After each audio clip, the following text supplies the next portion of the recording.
Good morning, everyone, and welcome to our webinar on the ROI of employee experience. My name is Laurent. I'm going to be your moderator today. I'm joined by my three friends, speakers, JJ, Jaylene, and Aaron. Hi, everyone. How are you doing this morning? You look like you're doing great. I Yes, can yes, I can we see are. your We face. are. Oh, amazing. Good morning. All right, so before we get started, I have a little bit of housekeeping task to do. So let's get that stuff out of the way, shall we? So first of all, for those wondering, the webinar is indeed recorded. You will receive the recorded version 24 hours after we're done via the email address you used to register. As we usually do in our Workkeep Office by webinars, we have a Q&A, which we will have during the last part of the webinar. So feel free to send your questions during the webinar. When they arise, don't wait until the last 10 minutes to get them in. We might, who knows, we might answer them directly during the webinar. Last but not least, for all the SHRM members which are attending this webinar, I have some good news. This webinar is accredited by SHRM, so you will earn 1 credit towards your annual recertification for joining us. Stay with us until the end of the webinar, and you're going to receive the code you can use to claim your credit. So let's jump in with our 3 presenters. Aaron, do you want to give us a quick intro presentation? Absolutely. It's great to be here. My name is Aaron Delgatti, and I am the practice leader of experience research over at the Star Conspiracy. So we're the agency that partnered with WorkLeap Office Vibe to do this study. So my background is in anthropology. I did my PhD in cultural anthropology, looked at the study of work. So I'm a working anthropologist who works on work. And I'm particularly interested in the relationship between kind of moments of crisis and how people build relationships and how that plays out in our discussions and how we explore employee experience. So I'll pass it over to Jaylene. Perfect. Thanks, Aaron. So thank you, everybody, for being here. My name is Jaylene Vandermeer. I'm a Senior Enterprise Customer Success Manager at WorkLeap Office Vibe. So I work mostly with our enterprise level clients and helping them get the most long-term success and success out of Office Vibe and helping guide them and their members. So I'll be happy to go through some of the functionalities of the tool a little bit later. And in the meantime, I'll pass it over to Julie. Thanks, Jay. So I'm Julie. I go by JJ. I've been working with WorkLeap Office Vibe for close to 7 years now, and I have the pleasure and honor of being our HR expert and researcher. So Aaron and I have very similar interests. I'm interested most particularly in the relationship between employee engagement and performance, whether that be on the individual level, team level, organizational level. So I study the world of work. Aaron has the academics and the PhD. I guess I come with the experience. So I've been in the HR field for close to 20 years now. It's my passion. I love understanding how human brains work at work.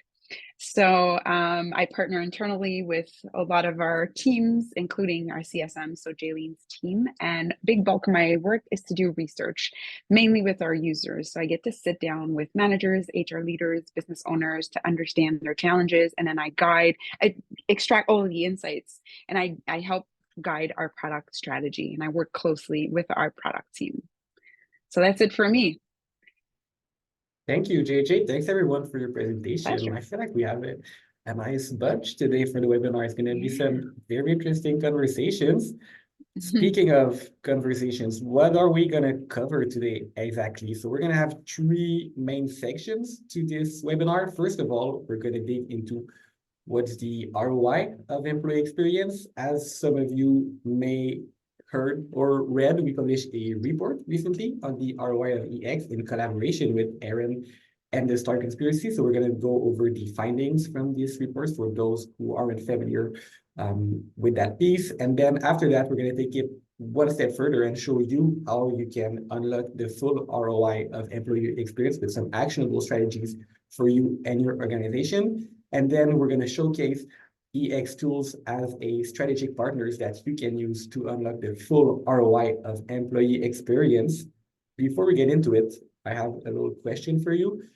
Most of the content we worked on for this report, most of the findings are around the levels of investment that organizations can put into their employee experience and the relationship, between those investments and the ROI. So before we get going, what is your level of investment, in employee experience? Would you say you are high investment? Would you say you are average investment, low, or absolutely no investment?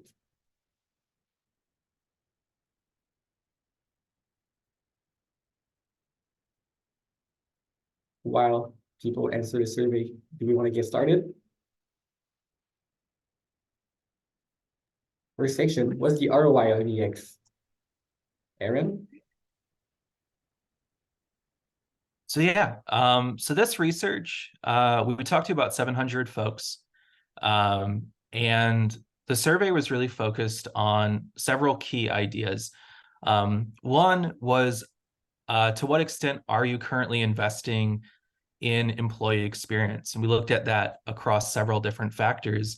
But one of the things that we found was that there were kind of two distinct cohorts that emerged in the data. One of them being folks that were investing a lot, organizations that were investing significantly in employee experience across a diverse number of factors. And then there were the kind of cohort of folks that weren't really investing, that they were doing, that they might be investing here or there in some, in some areas, but they weren't really, they didn't really have kind of a strategy behind it. It was, and what we see is, and what we'll talk about in this research and in kind of this presentation, is that those two cohorts differ significantly in terms of the outcomes they're experiencing, both not just in sort of the feelings like, oh, people at this organization, at high investment organizations, feel better or having a better time at work, but also in kind of harder metrics, like harder KPIs. Yeah, this is kind of, I mean, JJ, is there anything that you want to add to that? No, that's perfect. Do you want to maybe give an overview, because I know that's a frequent question, the types of industries that were surveyed? Do you have that handy? If not, I have it. I do have it handy. Hold on. I didn't have it as handy as I thought I had it. So we looked at, this survey really did kind of focus on a lot of different industries. We were focused on a couple, but computer science, marketing and advertising, information technology, financial services, management consulting, hospitals and healthcare was a significant portion. Also health, wellness and fitness, education, government administration, construction, transportation. So really a wide variety of walks of life, a wide variety of backgrounds, technical expertise, sort of working sector. And what we found, what was really interesting, is that across this, the high EX organizations, high investment organizations, high investment made a positive impact regardless of industry. So this was something that was very consistent across a very diverse range of industries. Perfect. That's exactly the point I wanted to drive home. I know it matters from our listeners here. I see we have close over 100 people listening, so I want the data to make sense to everyone. So thank you for highlighting that. And sorry for like throwing this curveball at you.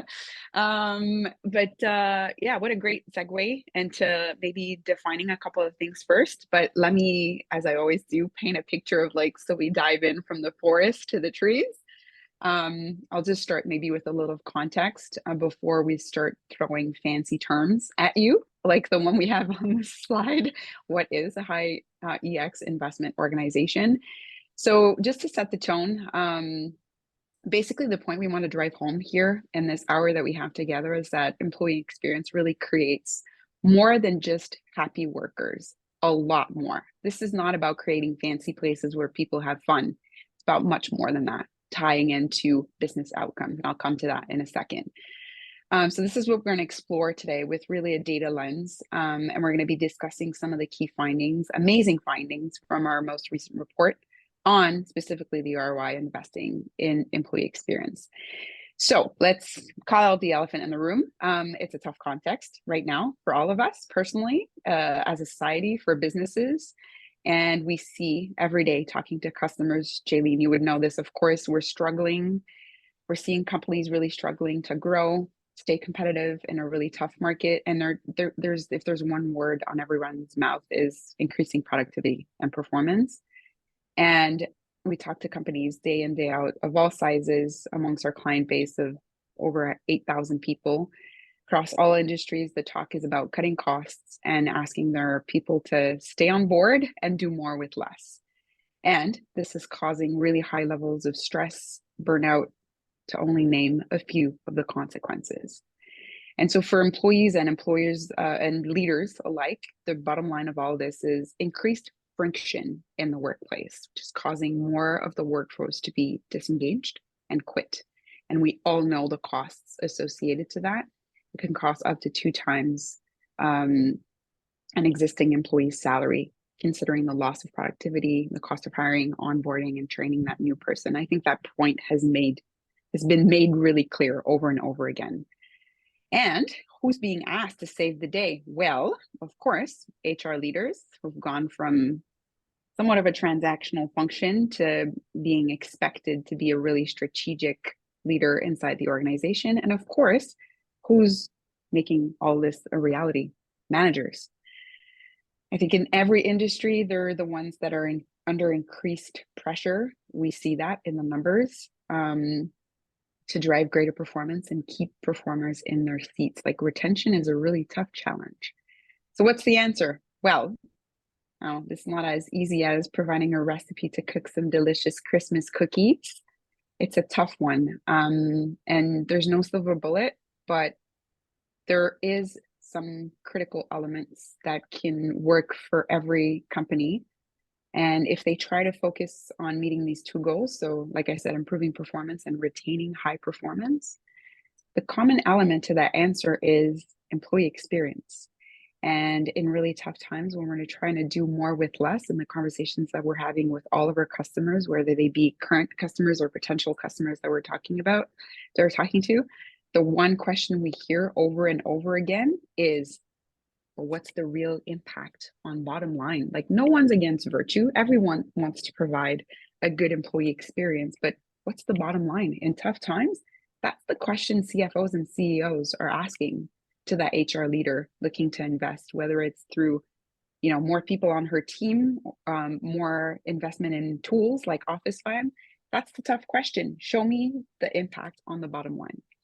And what's awesome today is that we're able to drive home that point by showcasing some of the research data that we've gathered through this study that we've done in partnership with Aaron and the team at Star Conspiracy. And the key findings, really, the silver lining is that investing in creating a really good employee experience really plays out and drives meaningful dividends. And so based on all the answers that we got across the 11 industries that we surveyed, leaders at high EX investment organizations, which we're going to define in like 1 second. Laurent, you can go back to the previous slide, if you don't mind. All of these leaders in high EX investment organizations believe in the connection between EX, so investing in employee experience, and business outcomes. So first thing first, what is a high EX investment organization? So we define that by in an organization where survey participants agreed with the following 2 statements. The first being, my organization is adequately investing in improving the employee experience. And then second, I perceive my employee experience to be significantly better than low investment respondents across the 4 pillars of EX discussed in the survey. So let's move on to those. What is EX? So you can switch slides for me. Thank you, friend. So in really simple terms, EX includes all of the interactions between an employee and their employer throughout their relationship. And I love when we have the word relationship in our definitions, because that's what it is. If you look at the heart of what employee engagement is, defined by the commitment an employee has towards the organization they're working within. And that's true for any relationship, whether that be a professional one or a personal one, like with our partners or with our friends. And so this survey went about asking business leaders about their perception of EX based on a set of 4 pillars that have gained traction amongst researchers. And they're the foundation of any, like I was saying, any safe, healthy, long-lasting, and productive relationship, whether that be in our personal lives or at work. And those 4 elements are stability, reciprocity, purpose, and hope. So if we change slides, we can see a little bit more of a deep dive onto how that translates. So when we apply these pillars to the workforce or to the attitudes or beliefs one has towards their employer, this is how they play out. So I'm getting old. Let me zoom in on this slide a little bit. All right, so stability.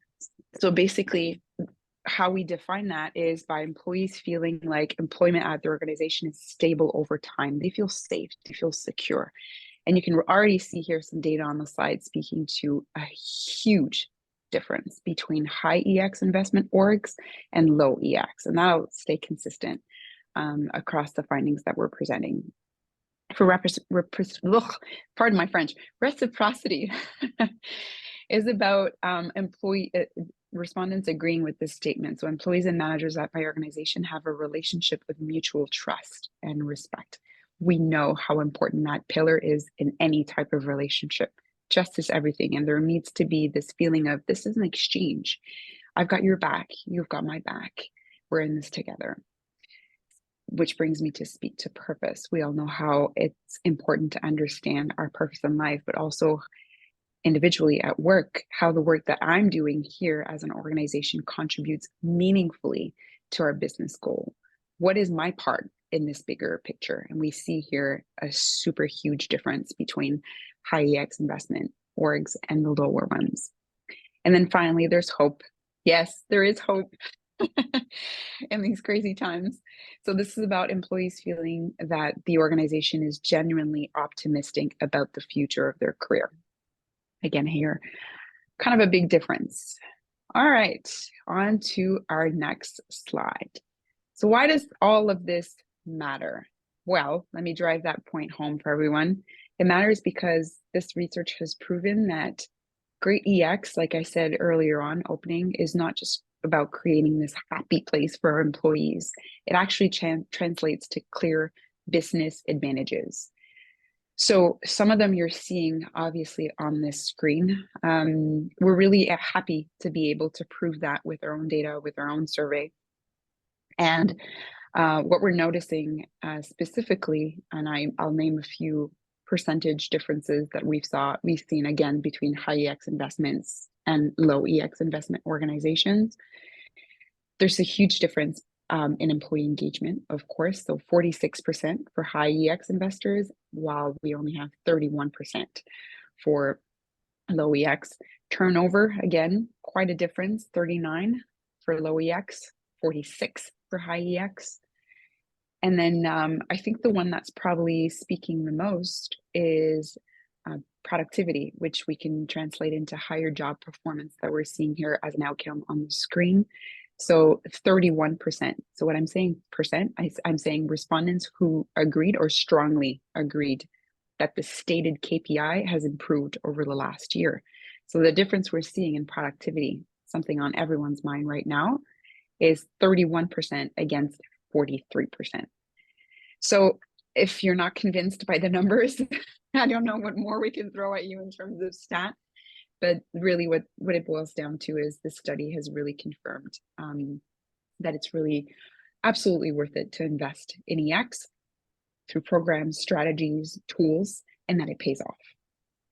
So yeah, what were we at? So yeah, I think to drive this point home, really, it's really important to have this EX strategy. If you don't have one, it doesn't have to be formally defined and all pretty and all written down. But I hope you're thinking about this, because if you're not, you're missing out. As we're seeing on this screen, 45% on average high EX investment organizations, 45% more likely to have seen improvement in all of the KPIs over the past year. So those are the KPIs we just saw on the last slide.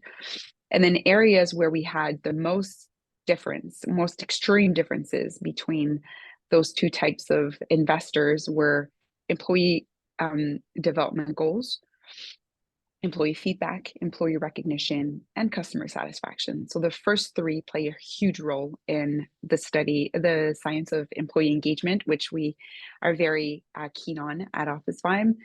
But then who can deny the direct correlation between high internal employee satisfaction and customer satisfaction? And I think, Jaylene, you're the right person to attest to that.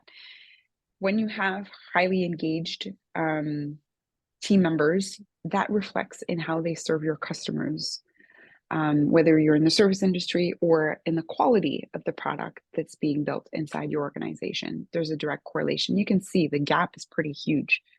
So 23 compared to 54%. Like I would much rather have that confidence level if I was a business leader. I see we have a live question from Sherry. Will we receive a copy of the slides? Laurent, is that included in the recording? Yes, good news. You will get the copy of the slides in the same email where you get the recording. So don't worry about taking screenshots or pictures with your phone. You'll get everything. Well, the reason I asked is like when I'm listening to webinars, that's typically what I do. Let me take notes and screen grabs of everything. Don't worry. Sit back, relax, enjoy your coffee or virgin eggnog because it's too early in the morning, and really take this in.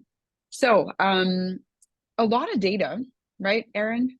We can see all of that, but I'd like you to connect to the rest of the findings. So over to you.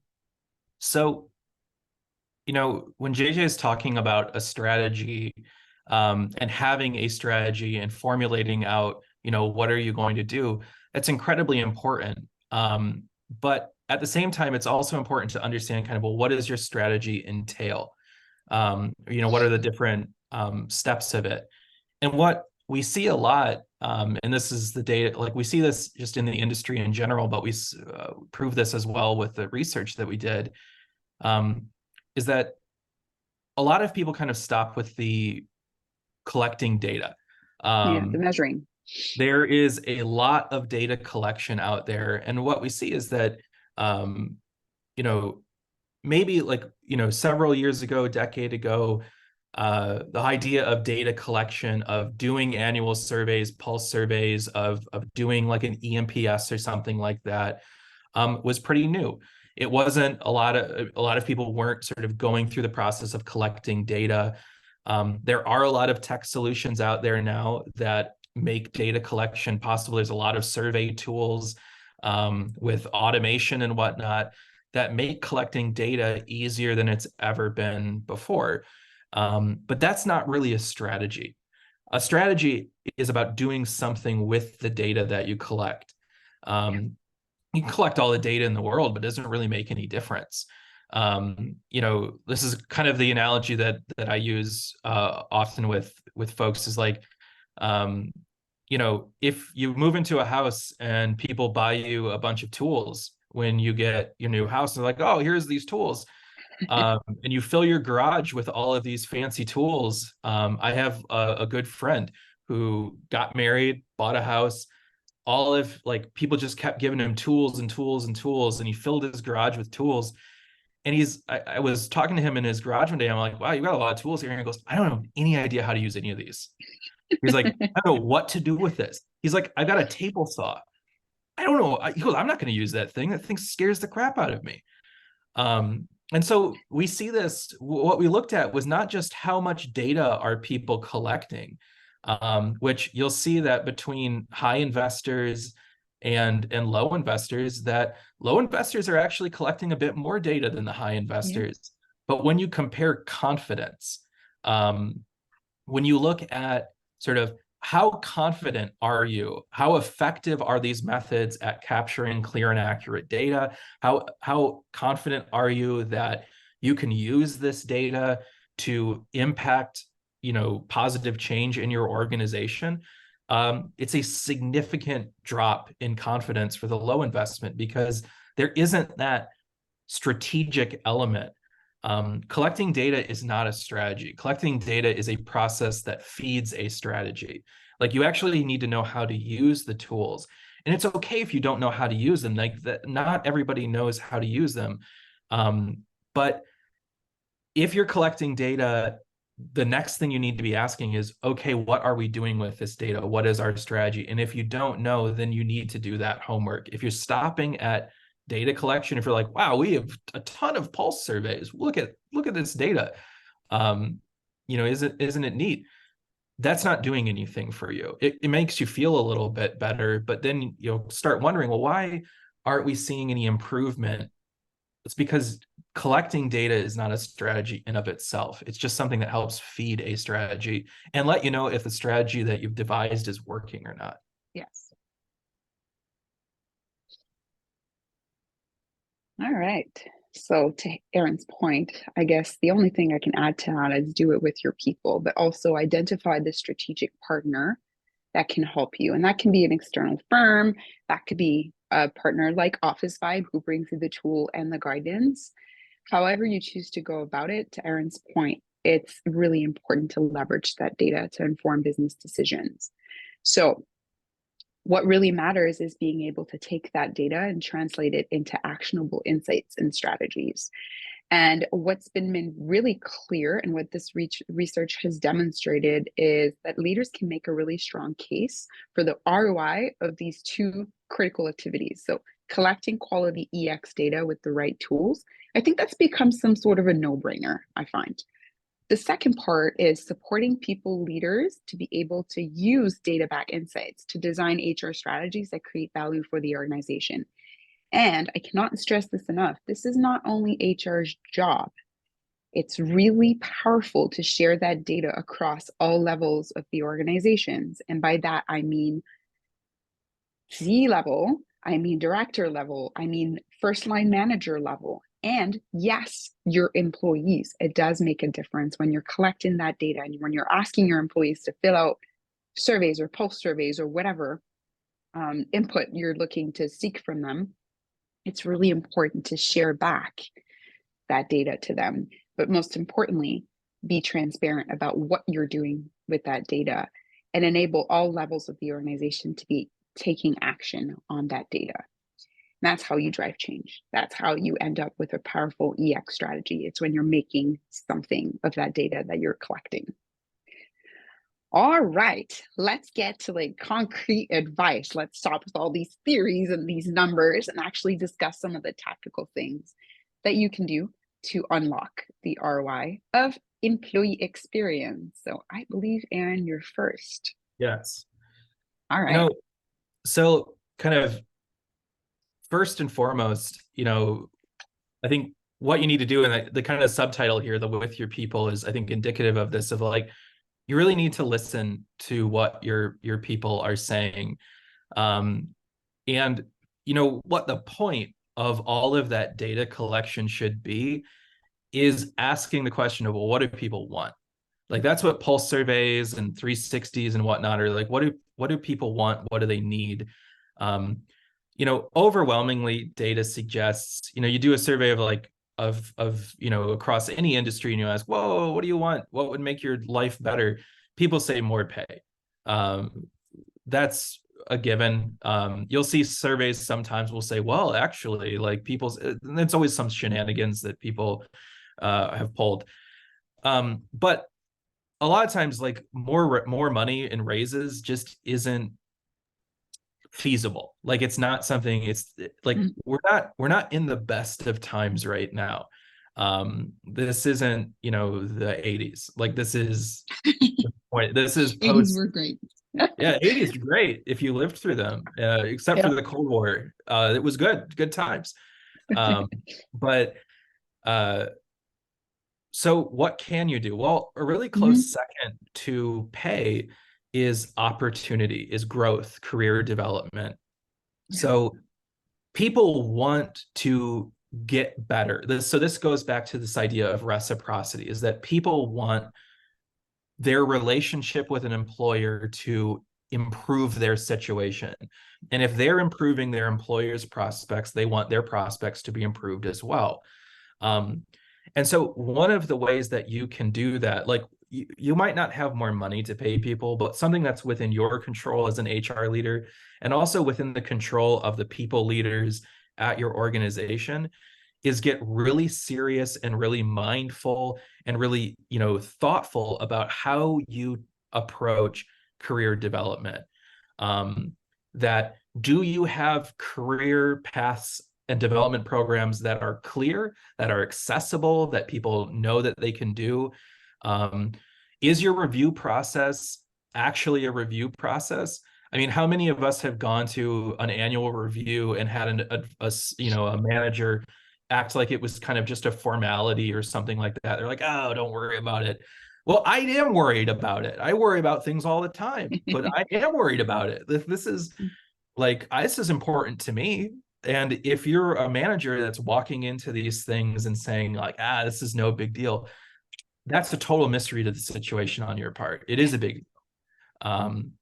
You know, do you have continuous learning programs? And it doesn't always have to be like, oh, we've got like this, giant, this giant learning platform. It can be, understanding sort of how people learn, where they succeed, like what kind of learning works for them, mentorship, coaching, formal and informal learning.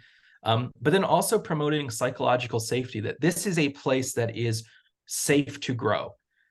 Growing is scary. There is a lot of incentive to just put your head down and like not take any risks. If you don't seek a promotion, you'll never fall down.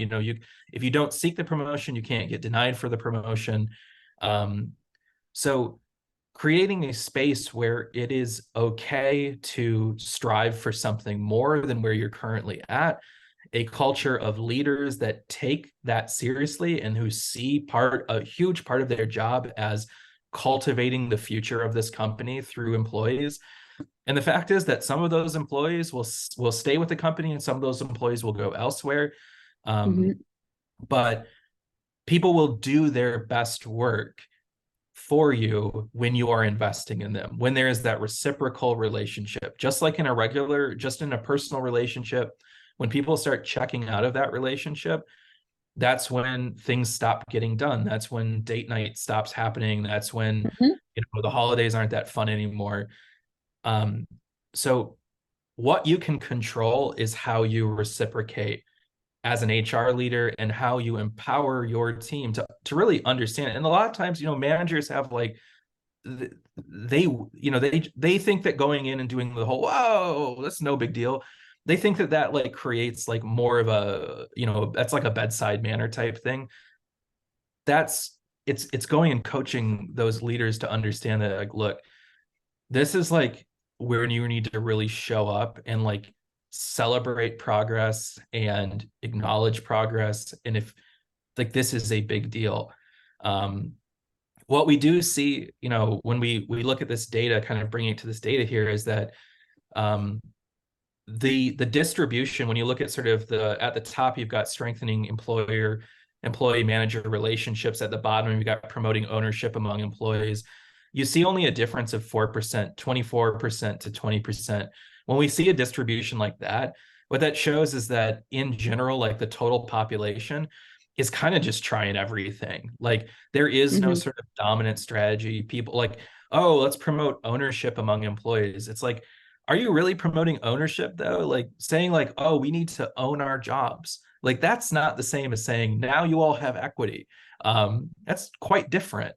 What you do see though, and this is, when you have more of a kind of strategic partner, you do see something more like you see with the Office Vibe column, the OFV users here, is that you see more of a concentration on certain things. And in this instance, it's the things that really matter. It's the things that directly impact career development, which is consistently across industries, 2020, 2021, 2022, 2023, projecting it for 2024, that career development is, after more pay, is the most requested thing. What would make me stay with an employer long term?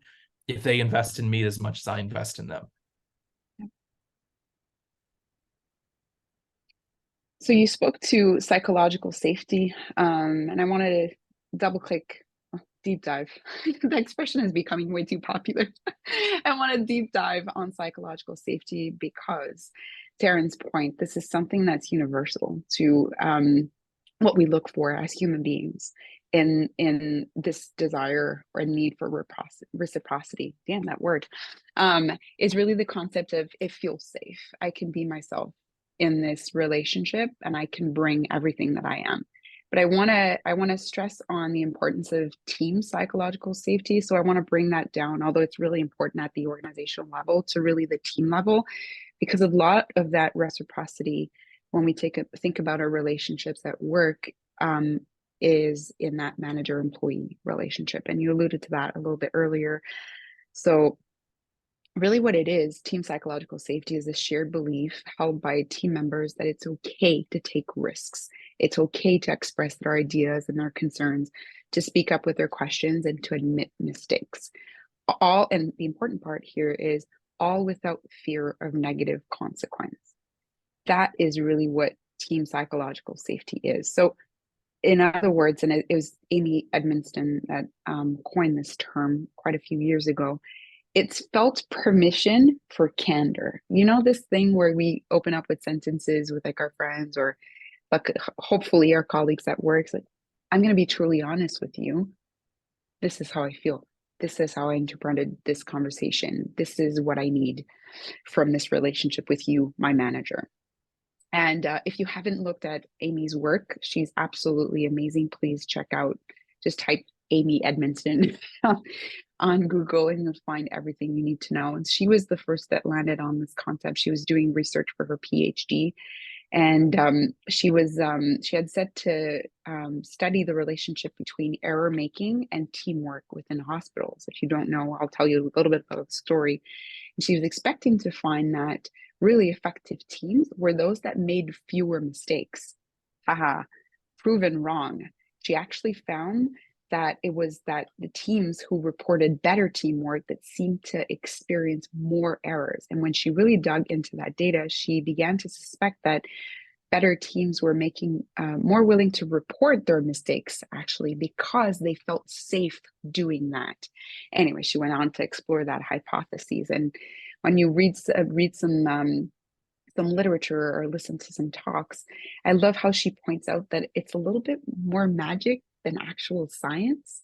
And it's really important for managers to remember that it's a climate that we co-create together. It's not all on the manager. Of course, managers have a huge role, but team members as well.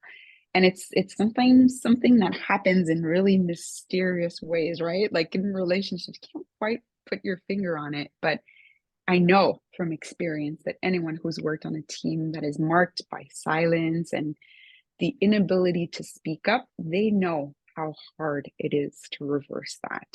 And so there really is an importance in building out all of that from the start.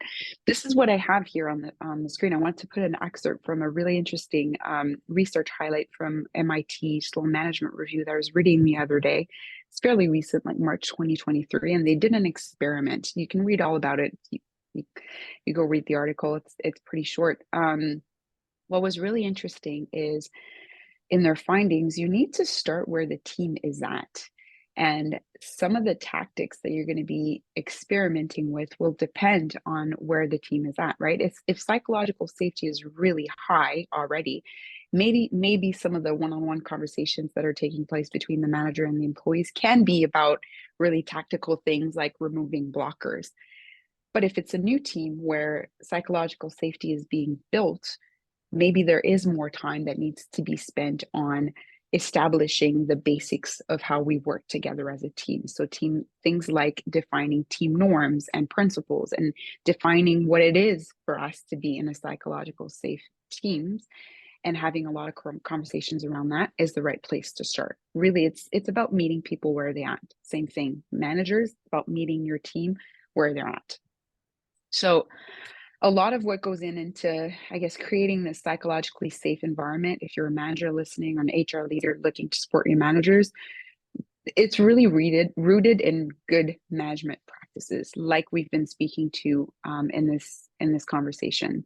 So like I said, establishing clear norms and expectations so that there's a sense of predictability and fairness amongst the team, encouraging open communication with questions like, how did this land for you? How did you interpret this conversation? How did this one-on-one go for you?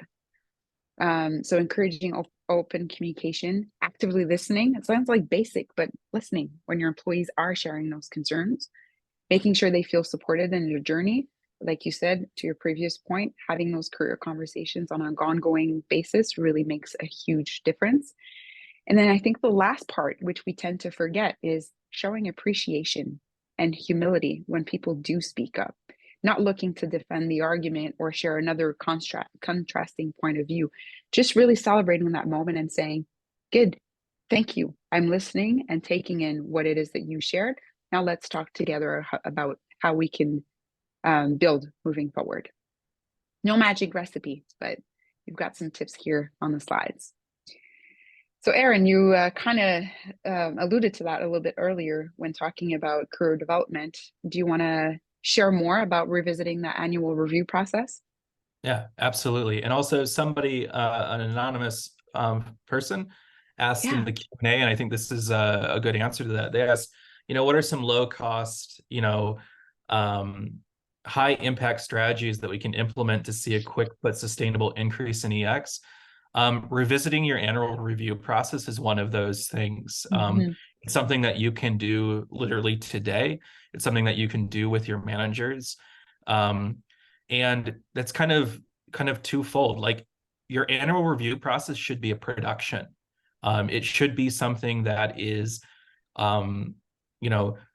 not something that necessarily employees dread or that managers dread, but it should be an actual review. Not a formality, not a, we'll just, kind of kick it around and don't worry, I'll just going to check all the boxes off on this. Having clarity around how you communicate your expectations, how you measure progress, that's a big part of your kind of overall employee experience strategy. You should have an idea about, what kind of experience do you want to create? What kind of experience do you want to create for your employees? What kind of experience do you want to create for your customers? Those should be probably linked. Like, you don't want to create like a dissonant experience. But if you have an idea of what kind of experience that you want to create, then you'll have an idea of how you can measure that. Are you making progress towards that or not? Another big thing is that managers need to prepare for these. How many times have you gone into a review process or like an annual review, and you felt like you've had to advocate for yourself? Like, oh, let me remind you of this project I did, or let me remind you of this. Like, do your homework. Like, show up prepared, as more prepared than the employee is, to say like, well, I know you worked on this project and this was, big. I know you worked on that project and that was challenging, but you pulled through on that one. I know this project was challenging, and I, want to kind of talk to you about what you learned on that. Like, this is an opportunity for a manager to be a mentor in a space that really matters. And if you show up and you put in that effort, your employees will reciprocate that effort. And if your employees do not reciprocate that effort, that's a really good indicator that that person's probably not a good fit for you. So this is as much of a way of you not just sort of measuring where employees are at, but also validating your vision for the experience that you're trying to create internally and externally. And it can start with something that you're already doing. It can start, this isn't about, oh, we got to roll out this brand new scheme. Look at the things that you're already doing and ask yourself, are we getting the most out of this? Is this is this living our experience vision? Is this living our vision of what the experience should be? And if not, fix it today. Yeah. Is it making your people feel like you want them to feel? So much of the EX is about that. How are your employees feeling in every single moment that matters? And you're right, this is a huge one, the annual process. All right, I'm seeing time fly. Jaylene, this is your time. Yeah, it's my time to shine. So we've touched on a lot of topics here that really I see translate into all of my discussions with my clients, from the clients who are really top users of Office Vibe and to the ones that are even looking to get better and use it more. So some of the things that we talk about and I talk about with my clients and with my amazing other CSMs on my team is really a lot of it looks like shifting that empowerment from the manager as well back to the members and the employees, and getting those insights and really making people feel that data is not being gate kept, especially in something like an employee experience tool and these survey collections. You know, Erin, to your point earlier that it's only one point to be collecting all this data, but what do you do with it? And in my 5 years with Office Vibe, I've had many managers and HR professionals ask me, what do I do with this? So, you know, in Office Vibe, for those of you who aren't familiar with it, or for those of you that are, these are all applicable ideas that you can employ in your own, you know, environments. So one of the things that I cannot stress enough with all of my clients and that I see in my high performing clients is that sharing reports and sharing this data brings a high level of transparency and builds a foundation of trust. It really does just solidify that idea that there's nothing to hide. And when it comes to overall scores, we want people to have that organic drive to go and look at them. So it can't always be the responsibility of the manager to provide that data. We want it, you know, we want people to go there organically, and how do we get them there?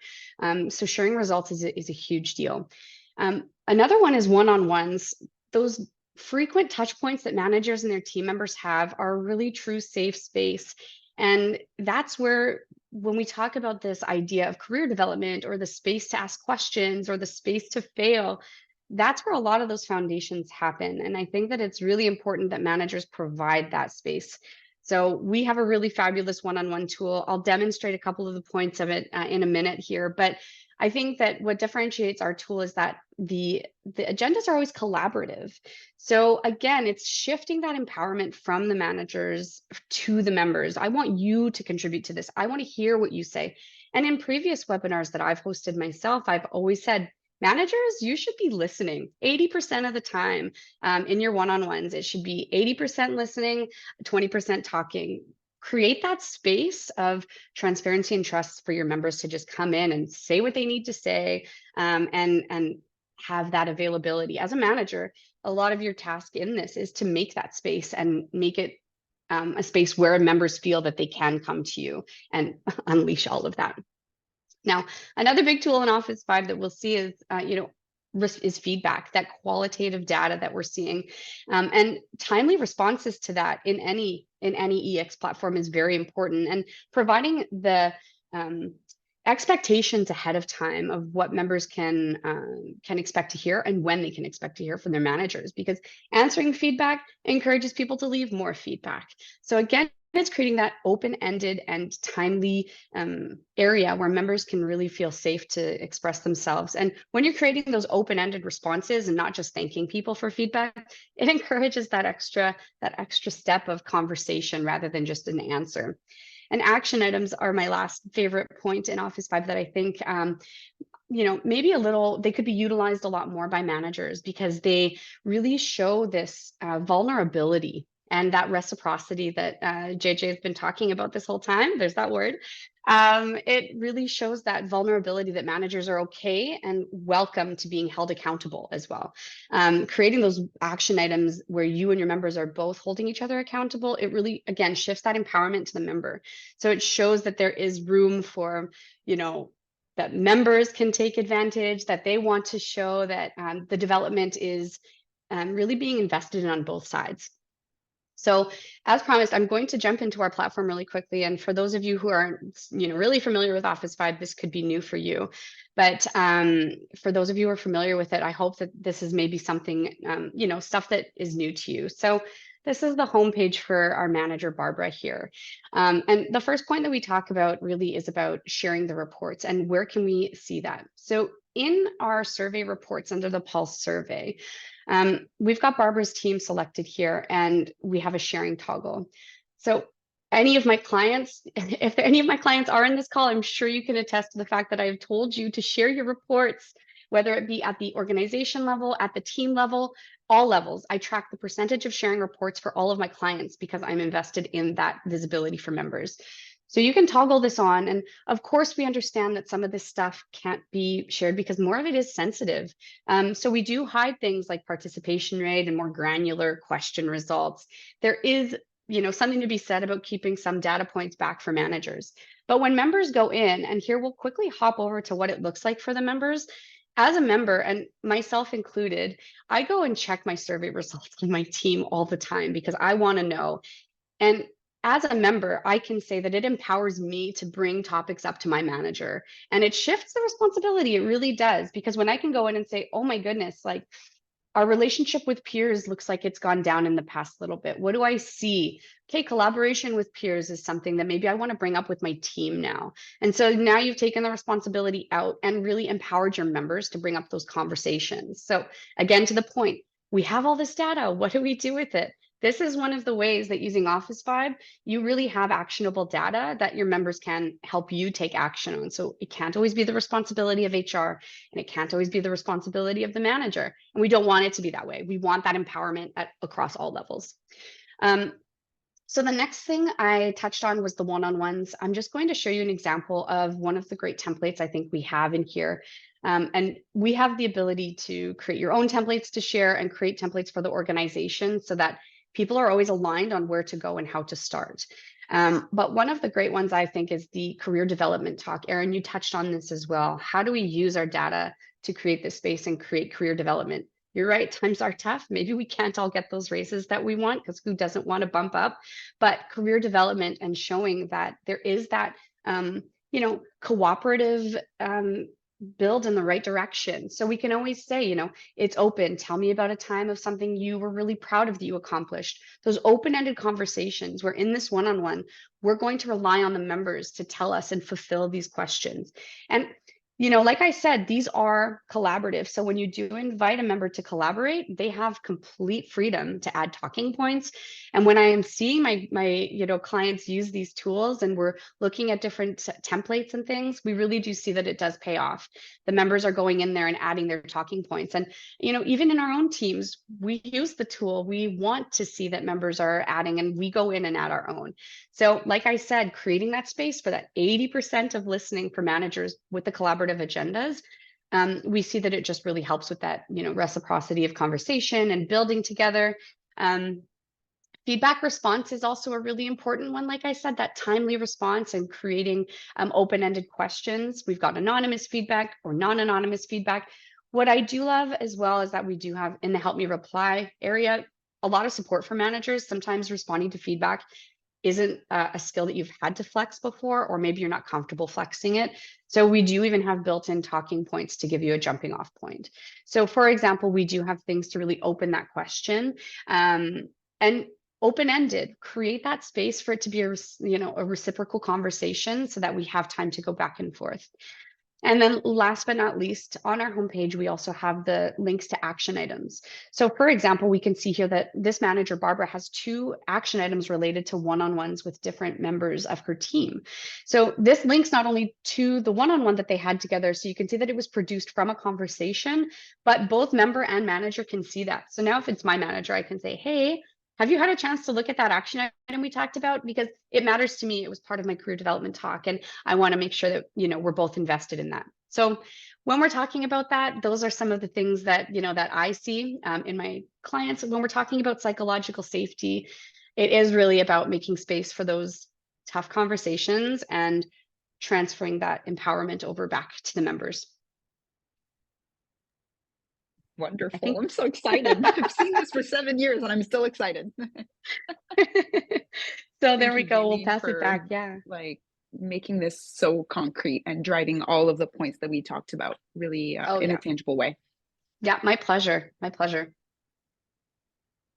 All right. So, like what you saw in what Jaylene gave you kind of a sneak preview in, well, of course, Workleap Office Vibe is here as a platform for you to engage, recognize, and drive performance within your team. So if you want to know more about all of the different tools that we provide, so again, we're really strong as a base for measuring the data that matters, but our key features like Good Vibes for recognition and our performance management module and the one-on-ones that we just saw with Jaylene are really ways in which you can concretely take action on this data that you're collecting with Office Vibes. So if you're looking to find out more and request a demo, you can just scan that little QR code and that will drive you to our website.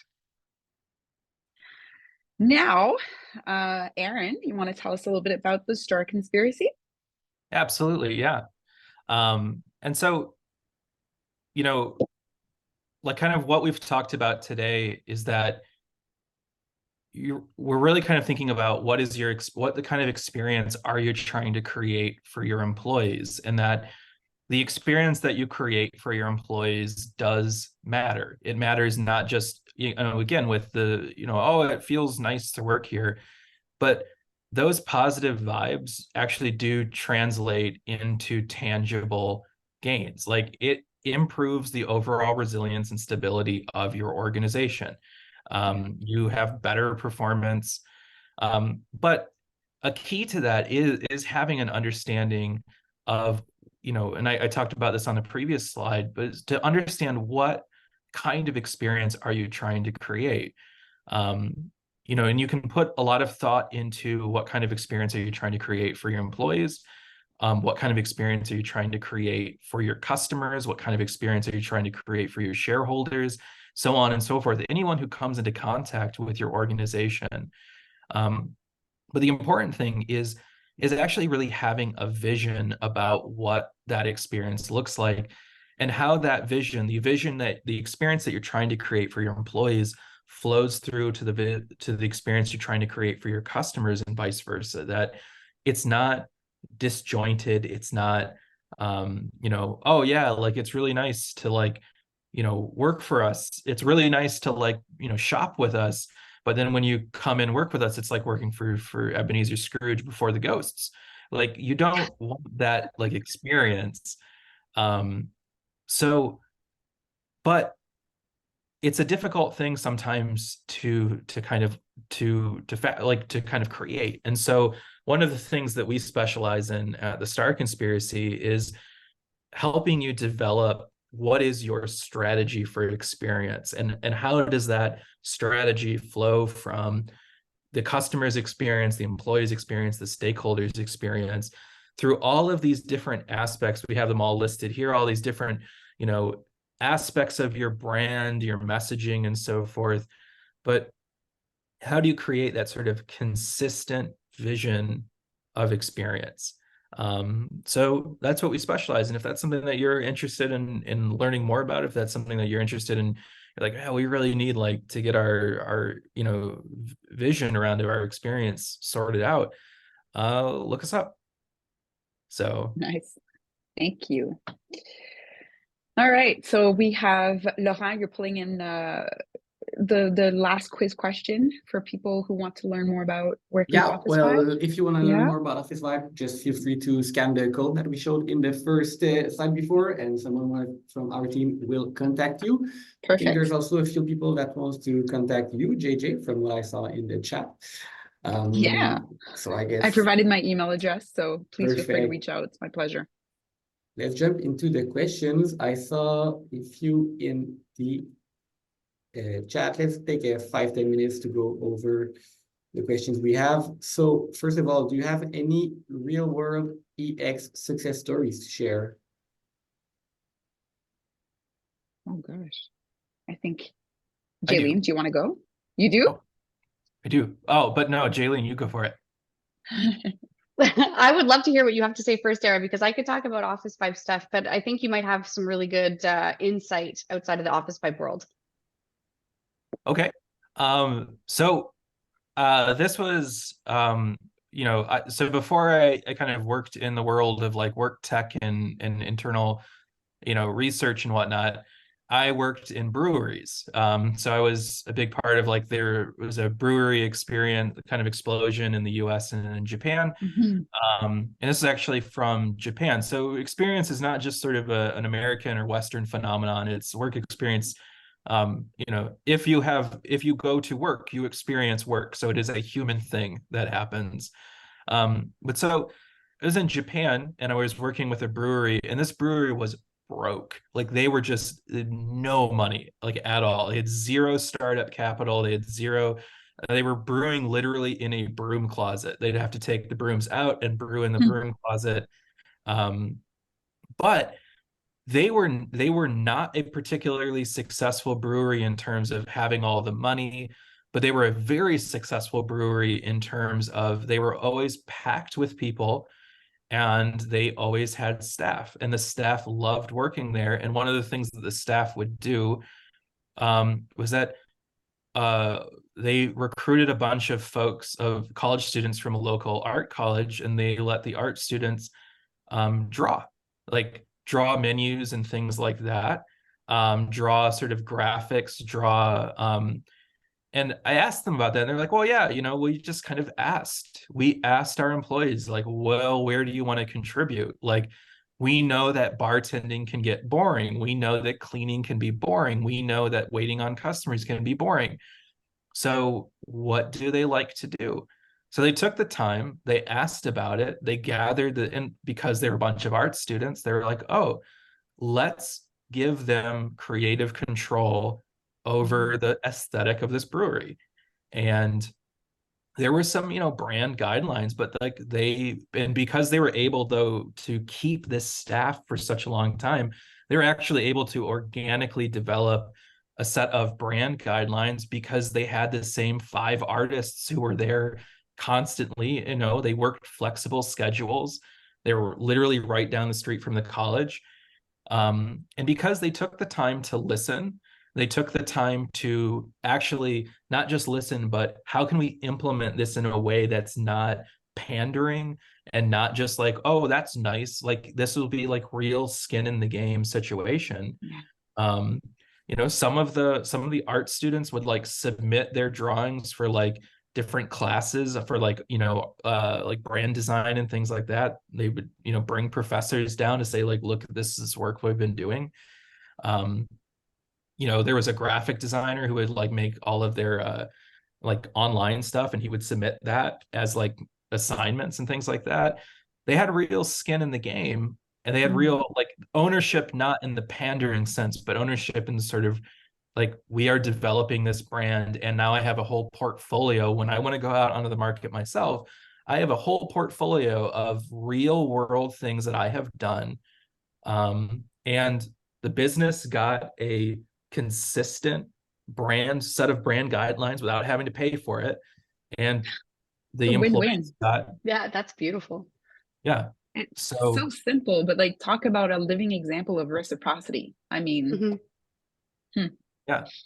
And sometimes it is just listening and then taking meaningful action based on what you hear. Yeah, absolutely. I think too, if I could, build on that, because the example that first came to mind was one of my enterprise clients faced, a hardship last year where they had to, do a layoff cycle with a good chunk of their employees. And they came to me and said, Jaylene, I think we want to turn off the surveys. We really don't want to capture this in the history of our data. We're really worried and we're scared. And I saw this in COVID as well, in the pandemic. And I said, no, this is the perfect time. This is when you ramp it up. This is when you keep those surveys open and really hear about the people and what they want to see in their feelings and capture those. So using Office 5 in that sense really allowed them. We saw the progression of things, and there was a lot of people that worked for the company and still do that have a really strong like connection to the company, and they're very loyal. And we saw a big dip in their scores for a period of time, of course, because it was a real period of storming across many portions of their business units. But coming out of it now, and with really good training and encouraging their managers to really keep an open mind and be there and supportive for your team members, because this is the time that they need you the most.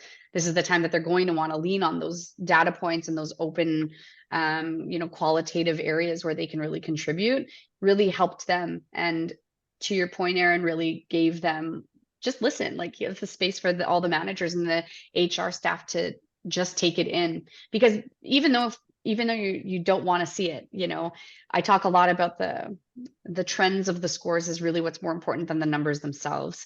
And yeah, you could have a period of time where your scores really take a strong dip, but they're all learning experiences, and you want to know why, what to do with that. I have to say, most of my clients that have really high steady scores are like bored. what like, is nothing shaken up? Where do we see? So we got to go a little bit granular when we look into the teams, but when there's more data fluctuations, it gives you more change and the ability to move forward and change the function of a lot of the ways that the company works moving forward by using those tough times. Yeah. And I would add to that if like you're in a situation where you're like, oh, times are too tough at our organization to implement anything, like let's wait for the good times and we'll benchmark in the good times. Don't do that. No. Something my PhD advisor told me is like anybody can win. But what really defines your organization or you as an individual is how you work through the tough times. So if you're like right now looking at your organization, you're like, ooh, we're not in a good spot. Now is exactly the time to start doing something about it. Some of the most powerful things that I've seen to do that is gratitude, and it does not cost a penny. You don't have to get the fancy card, but I was really inspired. She was one of our Vibe Check guests. If you're not familiar with Vibe Check, that's our podcast that I have the pleasure of hosting. And we sat down one day with Michelle Bailey. She's the owner and CEO of a branding agency, and she's amazing. And one of the things that she's done over the course of the year, and she's known for that, she writes gratitude notes. Every week she sits down and sends a card. She's gotten really fancy about it. She has these fancy and beautiful cards, but what's important in that, and is that she takes a moment just to express her gratitude, and she has these sentences that she follows, and she takes the time to express why she's grateful for one of her team members or one of her clients that week. And it shows. Her turnover rate is literally inexistent. She's had people with her 30 years, 28 years, 13 years. People stay because they feel that reciprocity, and they feel genuinely appreciated for what they do, but also for who they are. And that doesn't cost a dime. It's super simple to do that. And kind of maybe to segue to RT's question that I see in the Q&A, technology can be a propeller, of course, obviously removing some of the cognitive load and manual effort of collecting all of those data that we talked about. So coming up with the right questions to measure employee engagement properly is one of the things that you can offload as a responsibility to a tool like Office Vibe. So I think technology plays a huge part in doing some of that, but just doing some of the analysis for you and letting you know what are really strong points that you can keep on reinforcing that are making your culture what it is, and a reason why employees want to stay and be ambassadors. But on the flip side, identifying for you themes and trends in your data that point you to areas that you need to deep dive on with your people. So I think, yeah, obviously preaching for a choir, but I do think that technology can handle a lot of the work for you and free you for time for really strategic and meaningful, important conversations you should have with your people and your people leaders to take action. Sorry, Laurent, kind of saw the question and saw the segue to it. I think that's it. I think that's good. Do we have time for one last questions? You're the boss. Okay. I'll stay for as long as you need me. Let's grab, I think there's only one left, so let's make sure we complete 100%. This one's from Peter.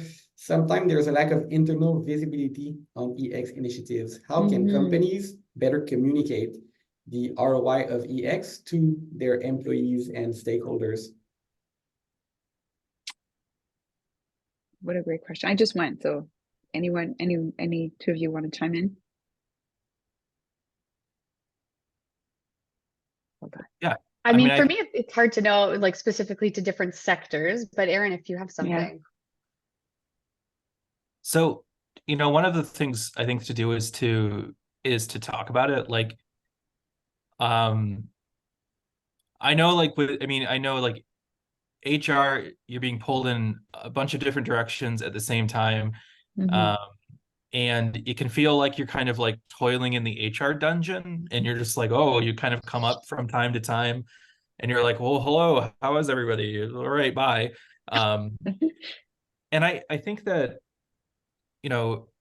one of the ways that you can show that kind of make like what you're doing with more tangible is to be a public figure for it. Like, taking a step away from being just like a HR machine worker and being more of a like advisor, like a strategic advisor, coming out there and talking about it. Like, ultimately, you can collect like KPI data and things like that. You can show that things are working, but the fact is that a lot of stuff when it comes to human experience is squishy. And what you need to, like, if you can develop your expertise, if you can develop your sort of your ability to talk about it, to present, that these are human experiences, talk about case studies, talk about, things that, you go into a Share boardroom, stories. tell a story about where things have worked well and where things have, gone. Like, but let data do some of the talking for you, but don't let data do all of the talking for you. Like, you are an expert on this as well, and let your expertise shine and show people how, this makes a difference. So, but one of the ways to better communicate is to use those experiences and use that data to tell stories about, like about how things change. Because that's ultimately what people want. Like, you're spending all this money on like EX platform, you're spending all this money on like all of this stuff. You're spending all of this time and then nothing is happening. Like, that's what like kills an initiative. Mhm. But it's very rare that nothing is happening. But you have to present that. You have to translate it into a story that people who do not spend every day in your, in your world can understand and appreciate. Yeah. Leverage your town halls to talk about these things, to show visibility into the data, but also what you're doing about it.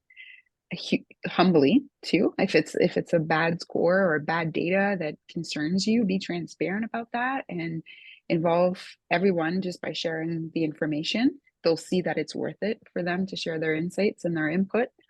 If you have in-person gatherings like we had last week at Workly, leverage those moments to make that share those stories.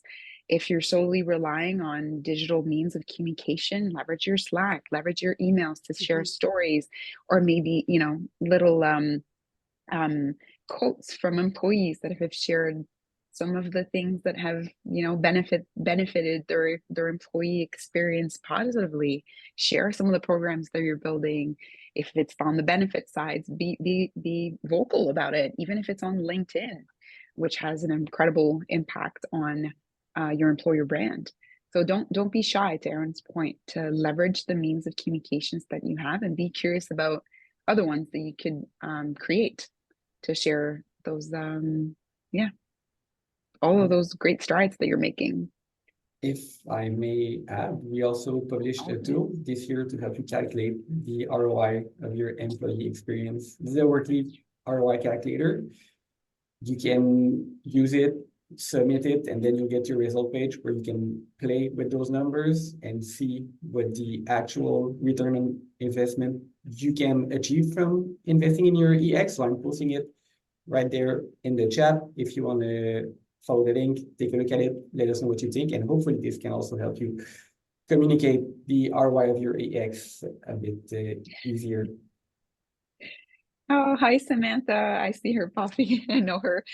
And thanks for saying that you love the tool. We do too, but we're biased. So thank you for confirming that it's useful.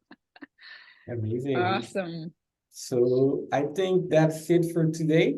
Thanks Yes. everyone for joining. Thanks for participating. It's the reason why those webinars are so special for us is because of your presence, because of your interaction, and because of your feedback. So hopefully you all had a great morning.